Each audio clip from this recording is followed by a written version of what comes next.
So yes, hello my dear students, how are you? I hope you guys are doing well. चलिए जी, JEE Mains 2024 PYQ series January and April attempt में आप लोगों का स्वागत है बच्चों। आज हम लोग बात करने वाले हैं इलेक्ट्रोस्टैटिक्स के बारे में। ठीक है, इलेक्ट्रोस्टैटिक्स को हमने दो पार्ट्स में डिवाइड किया क्योंकि नंबर ऑफ क्वेश्चंस यहाँ पे ज्यादा हैं, काफी अच्छे क्वांटिटी में यहाँ से क्वेश्चंस पूछे गए, इसलिए हमने इसको दो पार्ट्स में डिवाइड कर दिया है। चलिए जी, शुरुआत करते हैं हम लोग क्वेश्चन नंबर 1 के साथ। क्वेश्चन नंबर 1 क्या कहता है? क्वेश्चन नंबर फर्स्ट कहता है the electric charge 10⁻⁻6 microcoulomb is placed at origin 0,0 metre of x and y coordinate system. The points p and q are situated at, ये p है, ये q का सिचुएशन पॉइंट हो गया। The potential difference between the points p and q will be. देखिए बहुत simple सा question है, बहुत ही सिंपल सा क्वेश्चन है। पोटेंशियल एट पॉइंट p निकाल दीजिए, पोटेंशियल एट पॉइंट q निकाल दीजिए। पोटेंशियल एट पॉइंट p की बात करेंगे तो क्या आ जाएगा? kq/r आ जाएगा बच्चों। अब मेन प्रॉब्लम ये है कि जो r है उसका वैल्यू निकालना पड़ेगा हमको। p कहां है? p है हमारे पास √3, √3 पर, √3 पर, दिस इज p। सिमिलरली मैं यहां बात करता हूं, q हमको दिया हुआ है √6,0, ठीक है, दिस इज q, ये o हो गया, ये हो जाएगा r1 और ये हो जाएगा r2। ठीक है, r1 का वैल्यू कितना?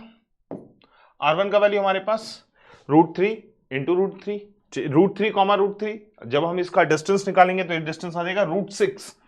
तो पोटेंशियल एट पॉइंट P आ जाएगा मेरे पास KQ into √6, KQ upon √6।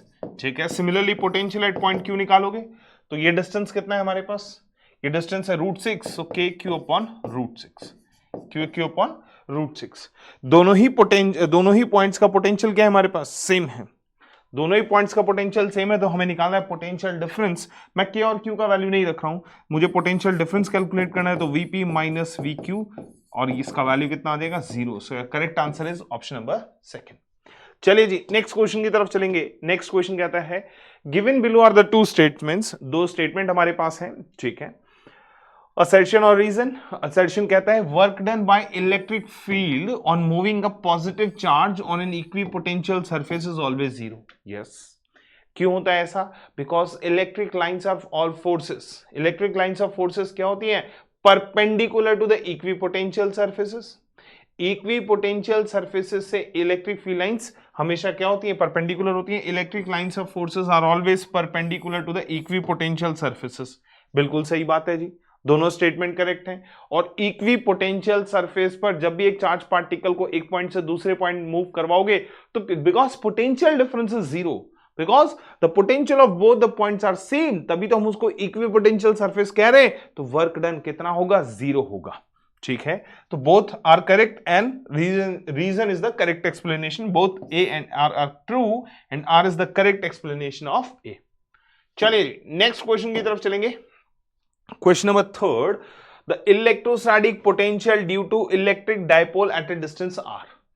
Distance r पर electric dipole potential is inversely proportional to r square. Potential is inversely proportional to r square. Potential की बात कर रहे हैं, किसी भी जनरल पॉइंट पर बात करेंगे kp/r स्क्वायर आ जाएगा। ठीक है, so inversely proportional to r square. चलिए नेक्स्ट क्वेश्चन नंबर 4 पे चलूंगा। क्वेश्चन नंबर 4 क्या कहता है? क्वेश्चन नंबर 4 कहते हैं a particle of charge -q, ठीक है, and mass m moves in a circle of radius r, ठीक है, mv²/r around an infinitely long charge of linear charge density plus lambda, then time period is given by. देखिए सबसे पहली बात तो कि इनफाइनाइटली लॉन्ग चार्ज वायर के आसपास वो सर्कुलर पाथ में रोटेट कर रहा है, तो इलेक्ट्रिक फील्ड किसकी वजह से होगा? इनफाइनाइट लाइन चार्ज वायर की वजह से होगा। सो electrostatic force because of line charge wire, वहां पर इलेक्ट्रिक फील्ड होगा, चार्ज पार्टिकल घूम रहा है उस इलेक्ट्रिक फील्ड में। ठीक है जी, यही क्योंकि वो सर्कुलर पाथ में चल रहा है तो ये इलेक्ट्रोस्टैटिक फोर्स ही सेंट्रीपिटल फोर्स का काम करेगा। This electrostatic force will become centripetal force, यानी कि मैं ये लिख सकता हूं mv²/r, mv²/r, और इस लाइन चार्ज वायर की वजह से इलेक्ट्रिक फील्ड का formula 2k λ/r, 2k λ/r into charge q। ठीक है, चार्ज q से इसको मल्टीप्लाई कर देंगे। साइन नहीं ले रहा हूं मैं क्योंकि नेगेटिव चार्ज है, पॉजिटिव इलेक्ट्रिक फील्ड होगा, negative charge towards the centre लग रहा होगा, इसीलिए हमने उस सेंट्रीपिटल फोर्स से उसको बराबर कर दिया। चलिए जी, यहां से वेलोसिटी कैलकुलेट करता हूं, v² comes out to be k का वैल्यू रख दूंगा 1/4 पाई एप्सिलॉन नॉट, तो ये बनेगा lambda q upon 2 pi epsilon not. ठीक है, k का वैल्यू 1/4 पाई एप्सिलॉन नॉट बच्चों, m इधर आ गया, r से r कैंसिल आउट, तो v का वैल्यू हो जाएगा under root of lambda q upon 2 pi epsilon nought into m। ठीक है जी, हमको क्या निकालना है, हमको निकालना है टाइम पीरियड। टाइम पीरियड का फॉर्मूला क्या होता है, t is equals to 2 pi r upon v, की t is equals 2 pi r upon speed, रख दीजिए वैल्यूज, 2 पाई r, स्पीड का वैल्यू कितना है, speed comes out to be 2 pi epsilon nought into m upon lambda into q। This is the time period, 2 pi r into root under 2 pi epsilon not upon lambda into q। ठीक है, आप एक काम कर सकते हैं, इस k का वैल्यू यहां रख देंगे, 2 से मल्टीप्लाई डिवाइड करना, यह आ जाएगा m upon 2k lambda q, 2k lambda q। ठीक है, इसको k को k रहने दो, k को चेंज करने की जरूरत नहीं है, जब आप इसको चेंज नहीं करेंगे 2 से मल्टीप्लाई डिवाइड करना, ये 1/4 पाई एप्सिलॉन नॉट k बन जाएगा, तो m upon 2k lambda into q। Option number 3 is the correct answer. चलिए नेक्स्ट क्वेश्चन नंबर 5 की तरफ चलूंगा। क्वेश्चन नंबर 5 क्या कहता है बच्चों, क्वेश्चन नंबर 5 कहता है कि two charges q and 3q are separated by distance r in air. ठीक है, at a distance x from charge q, x distance पर चार्ज q से, ये है q और ये है 3q। ठीक है, दोनों के बीच में डिस्टेंस दिया हुआ है r का। ये कह रहा है कि eight a distance x from the charge q, यहां से x डिस्टेंस, यहां से x डिस्टेंस। ठीक है, कहता है the resultant electric field is 0, तो दोनों की वजह से इलेक्ट्रिक फील्ड सेम होनी चाहिए, अपोजिट डायरेक्शन में होनी चाहिए। डायरेक्शन को अवॉइड करते हैं, मैग्नीट्यूड वाइज दोनों को इक्वल कर देता हूं। इस पॉइंट पर इलेक्ट्रिक फील्ड इसकी वजह से कितना हो जाएगा, k q upon x square, और उसकी वजह से हो जाएगा k into 3q upon r minus x का होल स्क्वायर। सॉल्व करेंगे, k से k गया, q से q कैंसिल आउट हो गया बच्चों, so r minus x upon x is equals to root under 3, r minus x upon, थोड़ा इसको अच्छे से लिखता हूं, r minus x upon x is equals to root 3। इसको उधर लेकर के गया, अंडर रूट ले लिया दोनों तरफ। ठीक है, तो r बाय एक्स का वैल्यू कितना आ जाएगा हमारे पास, r बाय एक्स माइनस 1, वो उधर जाकर के क्या बनेगा, रूट 3 प्लस 1। मुझे क्या चाहिए, मुझे तो x का वैल्यू चाहिए, रेसिप्रोकेट कर दीजिए इसको।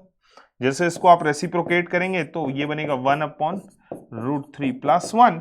सो यहां से x का value comes out to be r upon root 3 plus 1। Option number 3 is the correct answer. चलिए जी, नेक्स्ट क्वेश्चन की तरफ चलेंगे। नेक्स्ट क्वेश्चन नंबर 6 क्या कहते हैं, क्वेश्चन नंबर 6 पे जाने से पहले हम लोग बात करेंगे बच्चों, जेईई मेंस में 2024 या 2023 के क्वेश्चंस का कितना इंपॉर्टेंस है। आज के ही सेशन में मैं आपको बताने वाला हूं कि देखो, शिफ्ट में भी क्वेश्चन रिपीट हो रहे हैं। जिस तरीके से एक शिफ्ट से दूसरे शिफ्ट के क्वेश्चन रिपीट होते हैं विद चेंज इन डेटा, सिर्फ और सिर्फ डेटा में चेंज होता है। ठीक है, तो ये प्रोबेबिलिटी बहुत ज्यादा बढ़ जाती है कि जेईई मेंस 2025 में, जेईई मेंस 2024 और 2023 के क्वेश्चंस आने के चांसेस हैं, बिल्कुल चांसेस हैं। तो इसके लिए आपको करना क्या है, इसके लिए आपको जेईई मेंस 2024 के क्वेश्चंस की प्रैक्टिस कर लेनी चाहिए। करियर पॉइंट आप लोग के लिए लेकर के आया है 20 ऑनलाइन सॉल्व पेपर्स बच्चों, जिसमें JEE Mains January as well as April attempt के सारे क्वेश्चंस वहां अवेलेबल हैं। ठीक है, सारे के सारे क्वेश्चंस चैप्टर वाइज फॉर्म में अवेलेबल हैं, विद डिटेल्ड सॉल्यूशंस आपके पास अवेलेबल हैं। ये बुक्स आप परचेस कर सकते हैं नीचे दिए हुए गिवन लिंक से बच्चों। फिजिक्स, केमिस्ट्री और मैथमेटिक्स तीनों की बुक्स यहां पर अवेलेबल है। चलिए नेक्स्ट क्वेश्चन नंबर 6 पर चलेंगे। Force between 2 point charges Q1 and Q2 are placed at in a vacuum is at 8 centimetre apart is F. Force between them when placed in a medium having a dielectric constant of K at R by 5 centimetre apart will be. देखिए बहुत simple कहानी है। अगर आप इसको कहेंगे, ये कहता है कि ये है Q1, ये है Q2,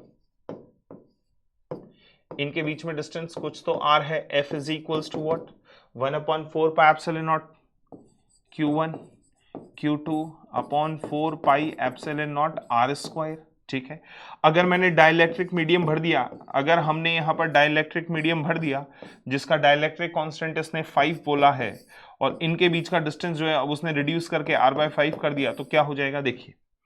तो नया वाला force F dash is equals to Q1 Q2 upon 4 pi epsilon naught की जगह क्या आ जाएगा, dielectric constant 5 into epsilon not. ठीक है, और जो नया वाला डिस्टेंस है वो कितना हो गया r/5, तो ये बन जाएगा r²/25।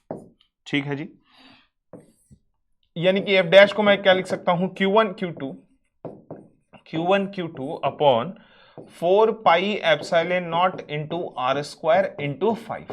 ठीक है, ये क्या लिखा हुआ है हमारे पास, ये लिखा हुआ है f, सो 5f। नया वाला फोर्स क्या हो गया, 5 गुना हो गया। Option number third is the correct answer. Option number third is the correct answer. चलिए जी, नेक्स्ट क्वेश्चन नंबर 7 की तरफ चलेंगे। Question number 7. An infinitely long positively charged straight thread has a linear charge density lambda coulomb per meter. ठीक है. An electron is revolving along a circular path, having an axis along the length of the wire. ठीक है जी. The graph that correctly represents the variation of kinetic energy of electron as a function of radius of the circular path. ठीक है. Basically मुझे वो जो electron इसके around revolve कर रहा है उसकी काइनेटिक एनर्जी पता लगानी है, क्या होगी।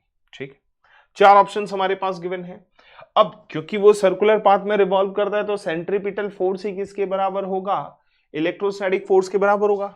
ठीक है, वही कहानी अभी थोड़ी देर पहले जो हमने कॉन्सेप्ट किया। ठीक है, जस्ट थोड़ी देर पहले जो अभी हमने कॉन्सेप्ट देखा वही वाला क्वेश्चन नंबर 4 का जो कॉन्सेप्ट था, इलेक्ट्रोस्टैटिक फोर्स ही उसका mv²/r का काम करेगा। तो mv²/r is equals to 2k lambda upon r। ठीक है, इनटू इलेक्ट्रॉन था q, r से r कैंसिल आउट। ठीक है, ये 2 भी इधर आ जाएगा तो half mv² is equals to k lambda into q बनता है बच्चों, k लैम्डा इंटू q बनता है। ठीक है, देखो k क्या है मेरे पास, कांस्टेंट, k का वैल्यू 9 × 10⁹। ठीक है, लैम्डा का वैल्यू तो लैम्डा दिया हुआ है, इलेक्ट्रॉन की बात करता है तो माइनस ही रख देना। ये लो भाई, और क्योंकि चार्ज इलेक्ट्रॉन का सिर्फ चार्ज रखना है, हमें तो खाली मैग्नीट्यूड के बारे में ही बात करना है इसमें। जब मैग्नीट्यूड के बारे में बात करेंगे तो ई का वैल्यू रख देंगे। ठीक है, so this is what, this is constant. क्या आता है, ये कांस्टेंट आता है। That means kinetic energy is a constant quantity, does not depends on the radius. Option number 2 is the correct answer. चलिए जी, आगे चलेंगे, क्वेश्चन नंबर 8 पे चलेंगे।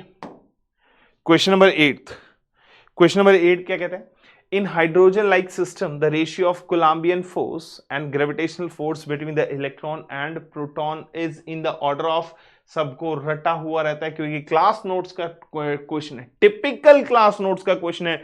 10⁻29 sorry yes 10⁻39 typical class notes का क्वेश्चन है। 10⁻39 सॉल्व करोगे इसको तो 2.3 × 10⁻39 आता है। ठीक है, 2.3 × 10⁻39 आता है, जिसको हम अप्रोक्सीमेटली 10⁻40 के ऑर्डर का भी कहते हैं। ठीक है, जिसको हम लोग 10⁻40 के ऑर्डर का भी कहते हैं। कैलकुलेट कर लेते हैं इसको। देखिए, इलेक्ट्रोस्टैटिक फोर्स kq1q2/r² हो जाएगा, kq1q2 अपॉन r² हो जाएगा बच्चों। ठीक है, क्योंकि हाइड्रोजन लाइक एटम की बात कर रहे हैं तो एक काम करते हैं ना, वैसे भी रेशियो ही पता लगाना है मेरे को। ठीक है, डिस्टेंस तो हम वैसे भी कैंसिल आउट हो जाएगा क्योंकि ग्रेविटेशनल फोर्स gm1m2/r² होगा। ठीक है, ग्रेविटेशनल फोर्स क्या बनेगा, gm1m2 अपॉन r²। डिस्टेंस तो वैसे भी कैंसिल आउट होने वाला है। रखते हैं जरा Fe/Fg, Fe/Fg। k का वैल्यू रख दूंगा 9 × 10⁻9, 1.6 × 10⁻19, 1.6 × 10⁻19 कूलम डिवाइडेड बाय r² तो कैंसिल आउट। g का वैल्यू रख देंगे, g का वैल्यू 6.67 × 10⁻11। ठीक है, और किस किस की बात कर रहा है, इलेक्ट्रॉन की बात करता है, प्रोटॉन की बात करता है। ठीक है, 1.6 × 10⁻27 और 9.1 × 10⁻31। ठीक है, अब आप इसको कैलकुलेट कर लेना, इजी सा है, इसको कैलकुलेट करना आसान होगा। जब आप इसको सॉल्व करेंगे तो ये अप्रोक्सीमेटली, इसको सॉल्व करते हैं तब ये अप्रोक्सीमेटली 0.23 × 10⁻40 ऑर्डर का आता है। तो इसको सॉल्व करेंगे 2.3 × 10⁻39। ठीक है, अप्रोक्सीमेटली आ रही, दिस इज अप्रोक्सीमेट आंसर। ठीक, चलिए जी, option number first is the correct answer. चलिए जी क्वेश्चन नंबर 9 पे चलेंगे। क्वेश्चन नंबर 9 कहता है two identical conducting spheres P and S with charge Q on each, ठीक है, repel each other with a force of 16 Newton, ठीक है जी। दो आइडेंटिकल स्फीयर्स हैं जिन पर चार्ज हमको दिया हुआ है कितना, क्यू और क्यू, पी एंड एस, थोड़े बड़े बनाता है,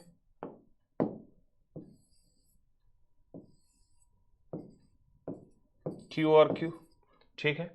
A third identical uncharged conducting sphere R is successively brought in contact with two spheres, यानी कि पहले P के साथ और फिर Q के साथ, पहले P के साथ, ठीक है, with the two spheres the new force of repulsion between P and S, तो नया फोर्स ऑफ रिपल्शन क्या होगा, देखो P में पहले क्या हो जाएगा, जैसे आपने इसको R से टच किया तो इसका चार्ज कितना हो जाएगा Q/2 और S का कितना रहेगा, Q ही रहेगा, इसमें चेंजेस नहीं होंगे। और R पर चार्ज कितना हो जाएगा, R पर चार्ज हो जाएगा Q/2।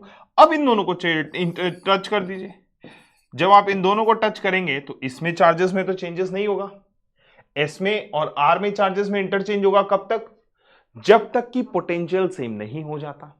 और क्योंकि मेरे पास सिमिलर आइडेंटिकल स्फीयर्स हैं तो पोटेंशियल सेम करने के लिए हम क्या कर देंगे, चार्ज इक्वल चार्ज, दोनों का जो टोटल चार्ज है उसको इक्वली डिवाइड कर दो।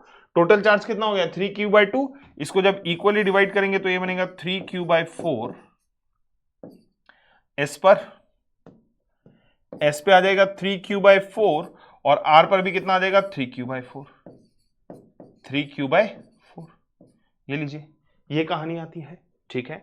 इनके बीच में डिस्टेंस कितना था, इनके बीच में डिस्टेंस था R, F is equals to KQ² upon R², small r ले लेते हैं इसको, या X ले लो, KQ² अपॉन X², इसका वैल्यू है 16 के बराबर, ठीक है। यहां देख लेते हैं हम, the force of repulsion between two P and S X F dash is equals to K, Q कितना है Q/2, इसका कितना है 3Q/2, सो ये बन जाएगा 3Q² upon 4 2 8 into X²।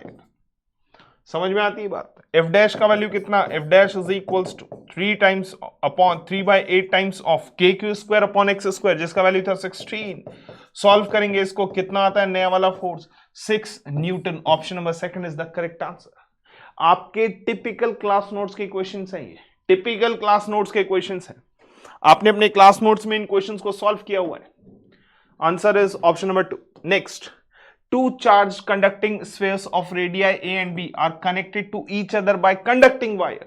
The ratio of the charges of the two spheres respectively, दोनों conducting spheres का potential को same कर दो भाई, potential same कर दीजिए, KQ1 upon A is equals to KQ2 upon B। अभी हमने बात किया था, the charge transfer will takes place until and unless the potential between the two spheres comes out to be same। जब तक दोनों स्फेयर्स का पोटेंशियल सेम नहीं आ जाता तब तक चार्ज ट्रांसफर होता रहेगा। चार्ज ट्रांसफर रुक जाएगा कब, जैसे ही दोनों का पोटेंशियल क्या हो जाएगा, सेम हो जाएगा। K से K कैंसिल आउट कर देना, तो Q1 अपॉन Q2 कितना हो जाएगा, A/B। Q1 upon Q2 is A/B। ये लीजिए, option number 3 is the correct answer. चलिए next, numerical response type questions की बात करूंगा। A thin metallic wire having the cross sectional area of 10⁻⁻⁴ metre square is used to make a ring of radius 30 centimetre. Positive charge of 2 pi coulomb is uniformly distributed over the ring, ठीक है, while another positive charge 30 pc is kept at the center of the ring. The tension in the ring is dash newtons provided that ring does not get deformed. Neglect the influence of the gravity, ठीक है। चलिए ring की बात करूंगा। एक ring है मेरे पास,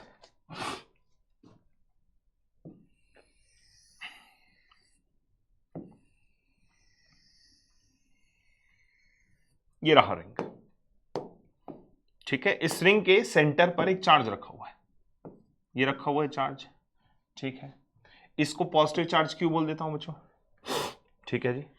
इस रिंग पर इस तरीके से मैं एक छोटा सा एक पॉइंट कंसिडर करता हूं, ये छोटा सा पॉइंट हम कंसिडर कर रहे हैं। इस पॉइंट पर दो टेंशन इसको लगेगा, एक ऐसे लगेगा एक इधर लगेगा, ठीक है। अब क्योंकि मैंने एलिमेंट लिया है ठीक है, इस एलिमेंट का एंगल है मेरे पास डी थीटा, इस एलिमेंट का कितना एंगल है डी थीटा। अब क्योंकि इस पर लग रहे हैं टेंशन, इधर लगता है टेंशन, इधर लगता है टेंशन, ठीक है, इलेक्ट्रोस्टैटिक फोर्स कहां लगेगा ऊपर की तरफ, इस पर लगेगा इलेक्ट्रोस्टैटिक फोर्स ऊपर की तरफ, दिस इज इलेक्ट्रोस्टैटिक फोर्स। अब उस इलेक्ट्रोस्टैटिक फोर्स को बैलेंस करने के लिए टेंशन के जो दो कंपोनेंट बनेंगे, इस टेंशन का एक कंपोनेंट तो इस तरफ बनेगा, एक कंपोनेंट टेंशन का इस तरफ बनेगा, एक कंपोनेंट इस तरफ बनेगा, ये पूरा एंगल है डी थीटा, आधा एंगल डी थीटा बाई 2 हो जाएगा, ठीक है। जब ये आधा एंगल डी थीटा बाई 2 हो गया तो यहां से मैं लिख सकता हूं ये वाला एंगल क्या हो जाएगा T cos of d theta by 2, और ये वाला एंगल भी कितना बनेगा T cos of d theta by 2, और ये वाले एंगल जो है ये दोनों कंपोनेंट्स ऐड ऑन हो जाएंगे, तो नेट लिख देता हूं मैं, डायरेक्ट लिख देता हूं 2t sine of d theta by 2, ठीक है जी, ठीक है। अब कहानी कुछ ऐसी है कि ये वाला फोर्स इसके साथ बैलेंस होगा और ये वाला जो है इसके साथ कैंसिल आउट हो जाएगा। Electrostatic force is equals to 2t sine of d theta by 2, इसको बैलेंस करने के लिए आया है इलेक्ट्रोस्टैटिक फोर्स।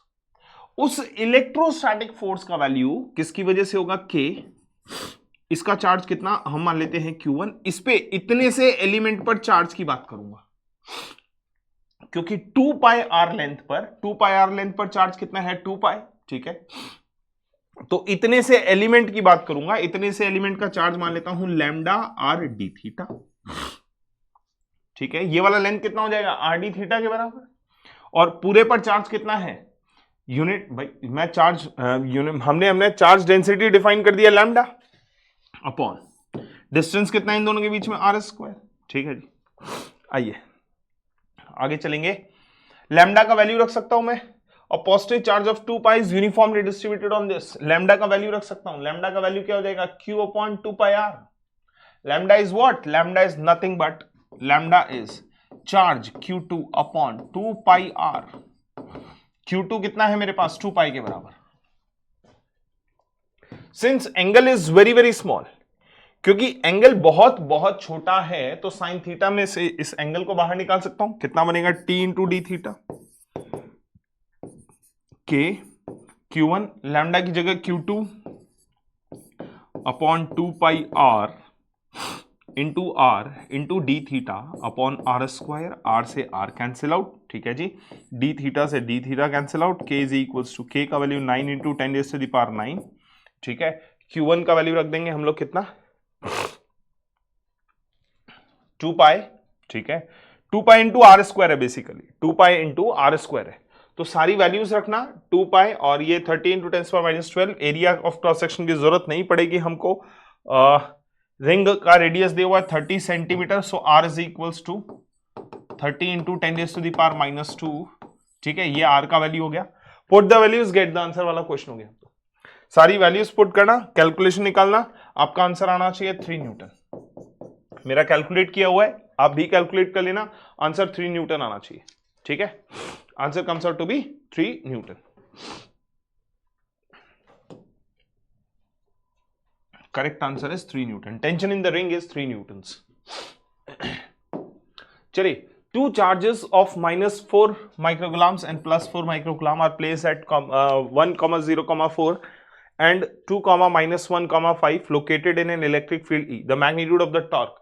देखो दो चार्ज है, इक्वल और अपोजिट नेचर के चार्ज है, इक्वल मैग्नीट्यूड अपोजिट नेचर के हैं, तो उनके बीच का डिस्टेंस निकालता हूं सबसे पहले, तो क्योंकि टॉर्क निकालने के लिए हमको क्या चाहिए, टॉर्क निकालने के लिए सीधा सीधा P इंटू ई चाहिए ना, तो डायपोल मोमेंट निकालना पड़ेगा Q इंटू एल वेक्टर, ठीक है जी, डायपोल मोमेंट निकाल देता हूं 4 into 10⁻⁶, 4 into 10⁻⁶, length position final minus initial कर देता हूं आई कैप, ठीक है, और माइनस जे कैप, फिर K cap, I cap minus J cap plus K cap.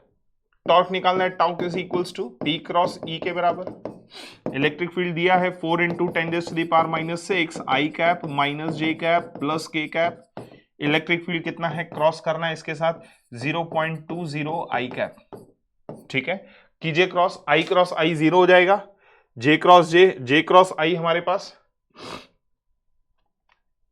अच्छा ये भी वोल्ट पर सेंटीमीटर में दिया है, फंसना मत, वोल्ट पर सेंटीमीटर में है तो डिवाइड बाय 10⁻² कर लेना या इंटू 100 कर लेना, सबसे बेस्ट है। नीचे है ना सेंटीमीटर, इंटू 100 कर लेना, ठीक है। ये 2 पॉइंट यहां से हटेंगे, ये इससे कैंसिल आउट, ये इससे कैंसिल आउट। चलिए जी इसको सॉल्व कर लेता हूं। आई क्रॉस आई 0 हो जाएगा, जे आई माइनस के बनेगा बच्चों, 4 इंटू 10⁻⁻6 इंटू 2, ठीक है। इसको सॉल्व करते हैं, आई क्रॉस आई तो 0 हो गया, जे इंटू आई, जे इंटू आई बनेगा मेरे पास माइनस के, तो माइनस ऑलरेडी था, के कैप, ठीक है। उसके बाद के इंटू आई, जे बन जाएगा, के इंटू आई, जे बन जाएगा, ठीक है। ये बन गया 8 इंटू 10⁻⁻6 जे कैप प्लस के कैप।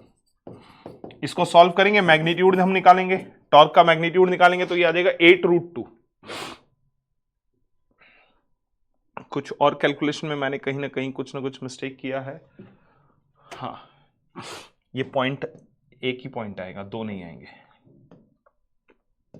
10, एक 0 से एक 0 कैंसिल आउट होगा, ठीक है। तो ये बन जाएगा 20,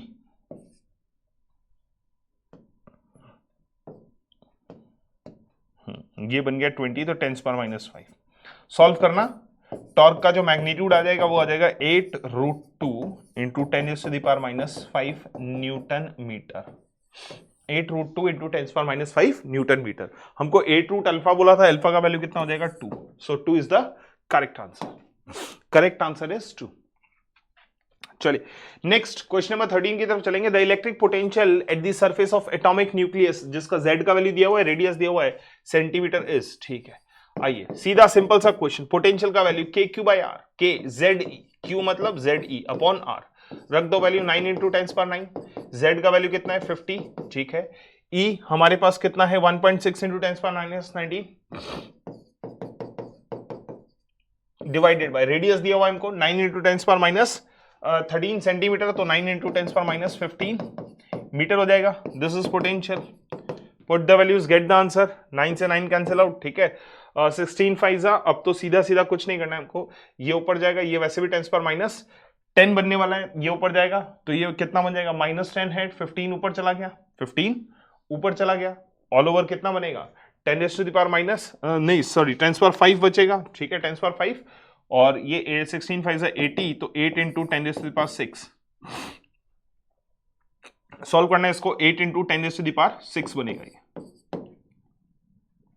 क्योंकि ये इससे कैंसिल आउट हो जाएगा, ये 0 से कैंसिल आउट हो जाएगा, और 10⁻5 था 80 इंटू 10⁻5 यानी कि 8 इंटू 10⁻6, और v का वैल्यू पूछा था something into 10⁻6, that means 8 into 10⁻6। चलिए नेक्स्ट क्वेश्चन नंबर 14 पे जाने से पहले मैं आपको बताना चाहूंगा रैंकर्स पैकेज के बारे में। बच्चों रैंकर्स पैकेज में वो क्वेश्चंस आपके पास अवेलेबल हैं जिनकी प्रैक्टिस करके आप अपनी रैंक इंप्रूव कर सकते हैं, या फिर इन क्वेश्चंस की प्रैक्टिस करके आप अपने सिलेक्शन को सिक्योर कर सकते हैं। पिछले कई सालों से हमने देखा है कि इन क्वेश्चंस की प्रैक्टिस करके बच्चों ने अपना काफी अच्छा रैंक इंप्रूव करा है, और अच्छे अच्छे एनआईटीज में, अच्छे अच्छे ट्रिपल आईटीज में, टॉप एनआईटीज और टॉप ट्रिपल आईटीज में उन्होंने अपने सिलेक्शन को सिक्योर किया है। आप इस रैंकर्स पैकेज को परचेस करने के लिए नीचे दिए हुए डिस्क्रिप्शन बॉक्स से परचेस कर सकते हैं। चलिए नेक्स्ट क्वेश्चन नंबर 14 पे चलेंगे। An electron is moving under the influence of an electric field of a uniformly charge infinite plate sheet S, ठीक है, हैविंग charge density plus sigma. The electron at t equals to 0 at a distance of 1 metre, ठीक है, from s, ठीक है, has a speed of 1 metre per second, यानी कि उसका इनिशियल स्पीड दिया है। The maximum value of sigma if the electron strikes at t equals to 1 second is this, ठीक है, यानी कि ऐसा कुछ कहता है, ये इलेक्ट्रॉन यहां रखा है, डिस्टेंस 1 मीटर, ठीक है, t इक्वल्स टू 0 पर यहां से चला और इलेक्ट्रॉन यहां स्ट्राइक कर जाए उसको, ठीक है जी, sorry sorry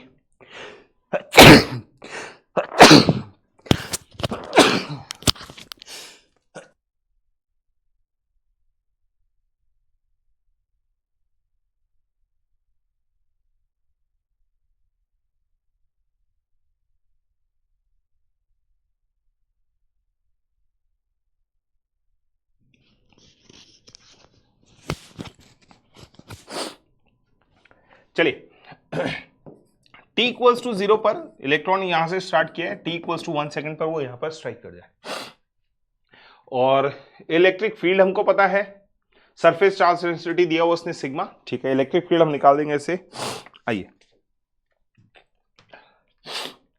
S is equals to U T plus half a t square लगाता हूं,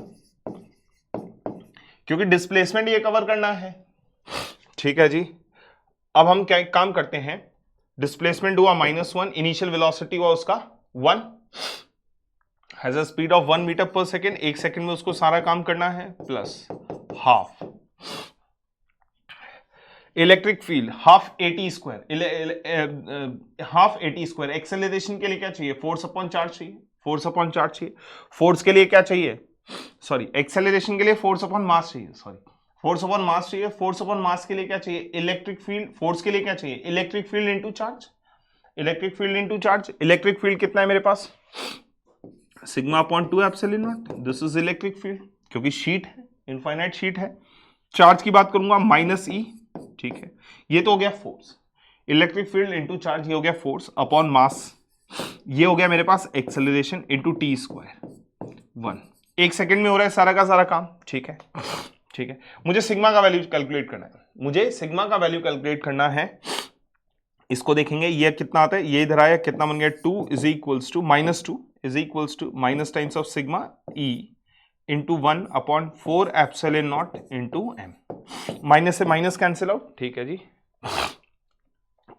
तो सिग्मा का वैल्यू आ गया हमारे पास, sigma is equals to how much, 4 2 ज़ा 8 epsilon naught into m upon E, ये हो गया, ठीक है। इसको जब इक्वेट करेंगे, ये तो ये क्या लिखा हुआ है, alpha into epsilon naught m upon E, ठीक है। This is sigma, alpha is equals to how much 8, alpha का वैल्यू कितना आ गया 8, सो करेक्ट आंसर इज 8। चलिए नेक्स्ट क्वेश्चन नंबर 15 की तरफ चलेंगे। To identical charge space suspended by the string of equal length, the strings makes an angle of 37 degree with each other, ठीक है। दो आइडेंटिकल स्फीयर्स 37 डिग्री फॉर्मेशन करते हैं, ठीक है, कुछ इस तरीके से। उनके बीच में डिस्टेंस हमने मान लिया r, ठीक है जी। आइडेंटिकल है, मास सेम है, m होगा, चार्ज q ही होगा इनके बीच में, ठीक है। when suspended in a liquid of density 37 degree with each other, when suspended in a liquid of density 0.7 gram per centimeter cube, the angle remains the same। देखो liquid में रखने से क्या होगा, लिक्विड में रखने से एक तो इलेक्ट्रोस्टैटिक फोर्स में चेंजेस आएंगे, क्योंकि डाइलेक्ट्रिक कांस्टेंट चेंज होगा। दूसरी बात, बायंसी फोर्स लगेगा, mg के साथ साथ बायंसी फोर्स लगेगा। If the density of the material of sphere is 1.4 gram per centimeter cube, the dielectric constant of the liquid is, वही चीज पूछ ली उसने, वही चीज पूछ ली है, ठीक है। देखो सिंपल सी कहानी है, सिंपल सी कहानी है। इलेक्ट्रोस्टैटिक फोर्स इधर लगेगा, ठीक है, एक लगेगा क्या, इधर लगेगा mg। अगर आप ध्यान से देखोगे तो इधर लग रहा है टेंशन, इस टेंशन के दो कंपोनेंट हो रहे, एक कंपोनेंट तो ये वाला, ठीक है, ये एंगल बोला उसने 37 डिग्री रखना है। The string makes an angle of 37 degree with each other, ऐसे 37 डिग्री का फॉर्मेशन हो रहा है। अगर मैं इसको मैं बोल देता हूं थीटा, तो ये हो जाएगा t cos थीटा और ये हो जाएगा t sin थीटा, ठीक है। सिंपल सी कहानी है, क्योंकि एंगल सेम है। tan थीटा कितना होगा बच्चों, tan theta is equals to Fe electrostatic force upon mg, ठीक है। ये तो बिना लिक्विड के हुआ। इन लिक्विड क्या हो जाएगा, लिक्विड के अंदर सिमिलर यही कहानी रहेगी, एंगल tan थीटा उतना ही रहने वाला है, बट यहां पर क्या हो जाएगा, इलेक्ट्रोस्टैटिक फोर्स में डाइलेक्ट्रिक कांस्टेंट आ जाएगा, that is Fe dash upon जो नीचे है बायंसी, mg के साथ साथ बायंसी लगेगा ऊपर। तो मैं यहां से एक काम करता हूं, इलेक्ट्रोस्टैटिक फोर्स, अब नया वाला जो इलेक्ट्रोस्टैटिक फोर्स है वो कितना हो जाएगा, इलेक्ट्रोस्टैटिक फोर्स अपॉन के डाइलेक्ट्रिक कांस्टेंट के बराबर अपॉन बायंसी फोर्स, एक नीचे तो mg लगी रहा है, बायंसी फोर्स ऊपर लगेगा, तो नेट फोर्स वर्टिकल डायरेक्शन में mg minus buoyancy force, mg minus buoyancy force, that's it, that's it, बस यही कहानी है। अब दोनों को इक्वेट कर दो, ये है फर्स्ट इक्वेशन, ये है सेकंड इक्वेशन, ठीक है। This is first and this one is second, दोनों को इक्वेट करेंगे तो Fe अपॉन mg is equals to Fe by k into mg minus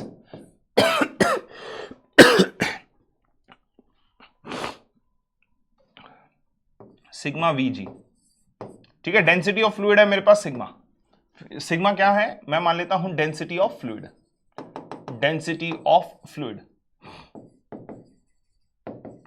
ठीक है। अब एक काम करेंगे, सिग्मा, हाँ ऐसा रख लो उसको, एक काम करता हूं यहां से m बाहर निकाल दूंगा, Fe से Fe कैंसिल आउट, mg बाहर निकाला, जैसे ही मैंने mg को बाहर निकाला तो ये क्या बनेगा 1/mg is equals to 1/k times of mg बाहर आ गया, जैसे mg बाहर आया तो अंदर क्या बचा 1 minus sigma v g upon mg, ठीक है। ये कैंसिल आउट हो गया, g से g कैंसिल आउट हो गया, अब mg से mg कैंसिल आउट, तो k का वैल्यू कितना हो गया, k का वैल्यू मैं एलसीएम ले लेता हूं, जैसे ही मैं एलसीएम लूंगा तो ये बनेगा m upon m minus sigma into v।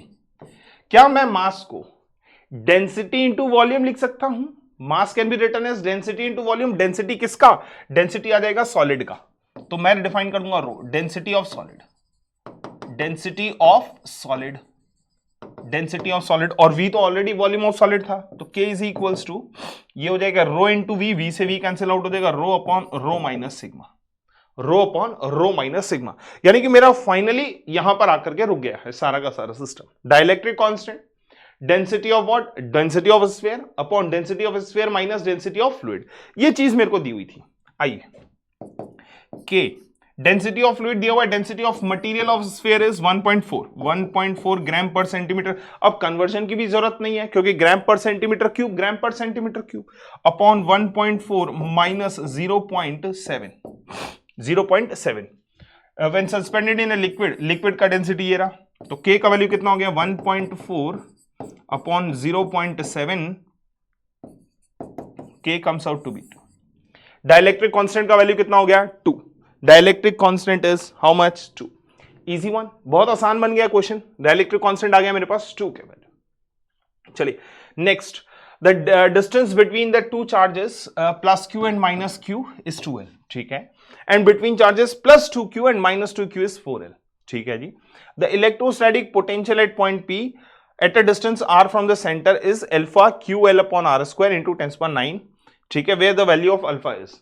देखो आप ध्यान से देखो, पहले तो ये मेरे पास एक डायपोल बन रहा है, दूसरा डायपोल ये बन रहा है, तो इफेक्टिव डायपोल निकाल दूंगा, इफेक्टिव डायपोल निकाल सकता हूं, एक डायपोल इधर आ रहा है, दूसरा डायपोल उधर जा रहा है और दोनों अपोजिट डायरेक्शन में है, तो इफेक्टिव डायपोल का वैल्यू मैं निकाल देता हूं, effective dipole P effective, effective dipole moment, एक का वैल्यू कितना है 2q इंटू उनके बीच का डिस्टेंस, उनके बीच में डिस्टेंस कितना है 4l, माइनस दूसरा, क्योंकि अपोजिट डायरेक्शन में है, एक डायपोल का डायरेक्शन इधर है तो दूसरे वाले डायपोल का डायरेक्शन उस तरफ है, ठीक है, डायपोल का अपोजिट सेंस में डायरेक्शन है, इसलिए माइनस साइन, चार्ज है q और इनके बीच का डिस्टेंस है 2l, सॉल्व करने पर ये कितना बनेगा 4 2 8 और 6ql, this is effective dipole moment, ठीक है, दिस इज इफेक्टिव डायपोल। चलिए जी, पोटेंशियल का value k p cos theta upon r square, ठीक है, k p cos theta upon r square. चलिए जी, रख लेते हैं यहां पर सारी वैल्यूज, जैसे वैल्यूज रखूंगा k पर, k का वैल्यू 9 इंटू 10⁹, p का वैल्यू कितना आ जाएगा 6 इंटू q इंटू l, ठीक है जी, 6ql upon cos theta, cos theta मतलब 60 डिग्री, cos 60 का वैल्यू 1/2, ठीक है, अपॉन r स्क्वायर, इसको इससे कैंसिल आउट करना बच्चों 3 times, so 9 3 is 27 into 10⁹ into QL upon R square, upon R square, ठीक है, alpha QL upon R square into 10⁹, और अल्फा का वैल्यू कितना आया मेरे पास, अल्फा का वैल्यू आ गया है, जब आप इसको इक्वेट करेंगे अल्फा का वैल्यू आता है 27, ठीक है, साइन नेग्लेक्ट कर दिया मैंने, देखो साइन नेग्लेक्ट हो गया है, ध्यान रखना इस बात का, so alpha comes out to be 27, correct answer is 27। चलिए next question, two identical charge spheres are suspended by the string of each length of equal length, ठीक है, string makes an angle of theta with each other. When suspended in water, angle remains the same. The density of the material of sphere is this. The dielectric constant of the water will be, density of water is this. मेरे ख्याल से question आपको clear है। Repeated question है, क्या कहोगे इसको? Same as question number 15। अभी 2 क्वेश्चन पीछे ही देखा है हमने। क्वेश्चन नंबर 15 देखो, डिट्टो सेम है, वहां पर स्फीयर के मटेरियल का डेंसिटी और लिक्विड चेंज कर दिया, लिक्विड वहां कर दिया वाटर, यहां लिक्विड का डेंसिटी था 0.7, वहां पर मटेरियल चेंज का डेंसिटी चेंज कर दिया, same as question number 15। Solve करना आप लोग, K upon rho minus sigma. Rho क्या है? Density of material 1.5 upon 1.5 minus 1, density of water दिया हुआ है, यानी कि 1.5 अपॉन 0.5, सीधा सीधा आंसर आता है के का value is 3, dielectric constant is 3। Clear? देखो क्वेश्चन रिपीट हो रहे हैं, क्वेश्चन बिल्कुल रिपीट होते हैं शिफ्ट्स में, अलग अलग शिफ्ट में भी क्वेश्चन रिपीट हुआ है, तो क्या 2025 में क्वेश्चंस रिपीट नहीं होंगे? बिल्कुल पूरे चांसेस है कि 2025 में भी 2024 के क्वेश्चंस रिपीट हो जाएं। चलिए जी, इसके बाद के क्वेश्चंस करेंगे हम लोग पार्ट 2 में बच्चे। Thank you so much, I hope you enjoy this session. Bye bye, take care, have fun and enjoy your day.